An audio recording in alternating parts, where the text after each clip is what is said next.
Hey, Edu Leaders, it's Emily Freitag here at Instruction Partners, and I just wanted to send a quick 5-minute video with a couple of thoughts in the midst of COVID. Let me share my screen here and play.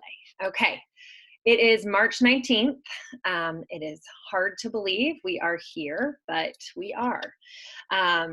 There are currently 9,415 cases of coronavirus in this country, and for many of us, this is becoming very personal. We know the names of people who have it. We know the names of people who are being laid off because of the economic impact. The CDC shared that 40 to 70% of Americans would likely get this, and that schools should prepare to be out for 8+ weeks as we try to flatten the curve and ensure our healthcare system is able to manage the load.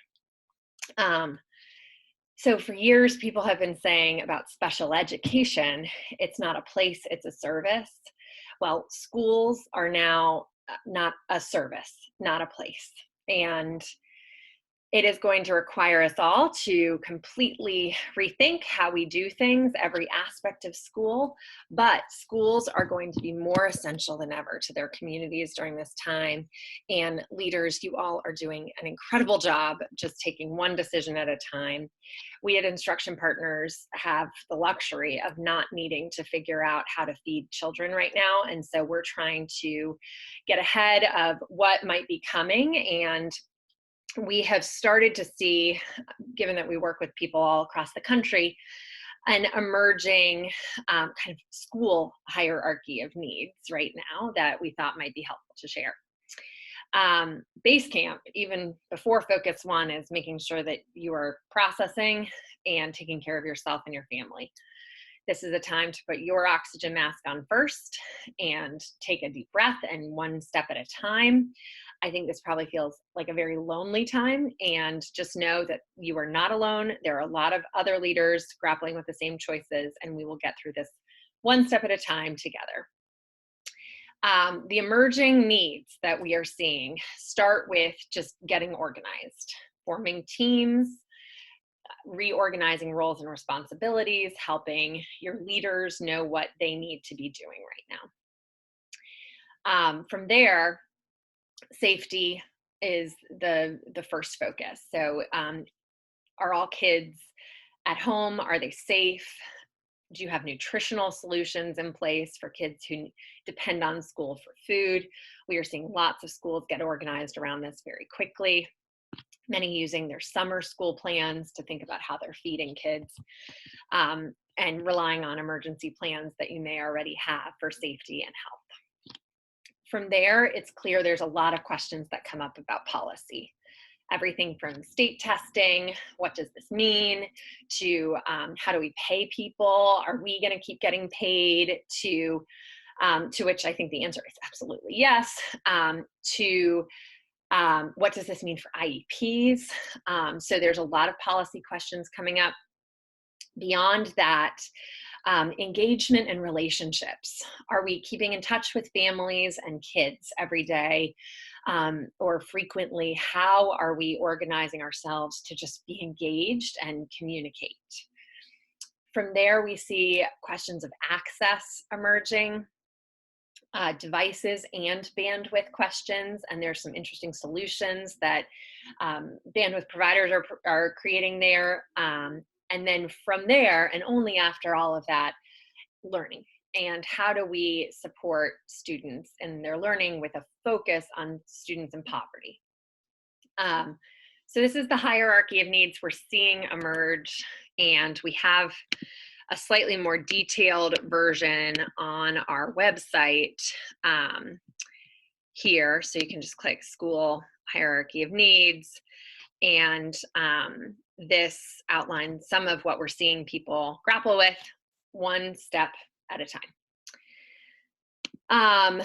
We have organized this website, instructionpartners.org/COVID-19 resource hub, and there's a lot more there, including a video that can orient you to that resource hub. We will update that daily, and we're going to be pushing out videos when we have things that are worth sharing. couple of just where can I start first actions that we're hearing people really think about and respond well to. One is the idea of just assigning every student a primary point of contact and a secondary point of contact. Who is their primary teacher during this time, and who is the backup in case that teacher is sick or has to care for their family and is unavailable in some way. So that's one step you can take to start getting that organized, as well as contact information to create a good two-way street with families. Second thing we're seeing is just send as many devices home as possible with a focus on students who receive free and reduced price lunch. So devices are going to do no good in schools for the next several months. So let's get those home to kids and figure out what that takes, because it's clear you will have many more engagement and learning options if those get home.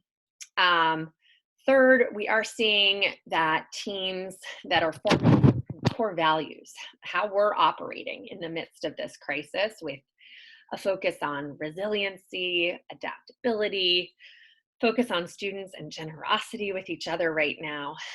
Having some of those kind of, what are we going to hold to as a team, are very helpful. And then absolutely taking care of yourself. Keep breathing, one decision at a time. Small inspirational quote: start where you are, use what you have, and do what you can. Educators, thank goodness, are ready, resourceful, hardworking, and so committed to kids.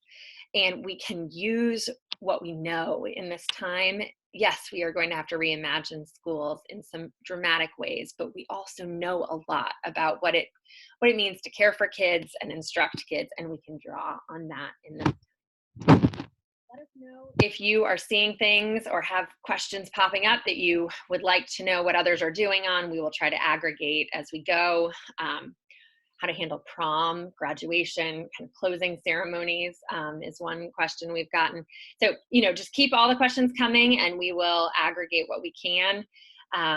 Emily.freitag@instructionpartners.org is my personal email, or Twitter, EBFreitag. And you are not alone. Take care.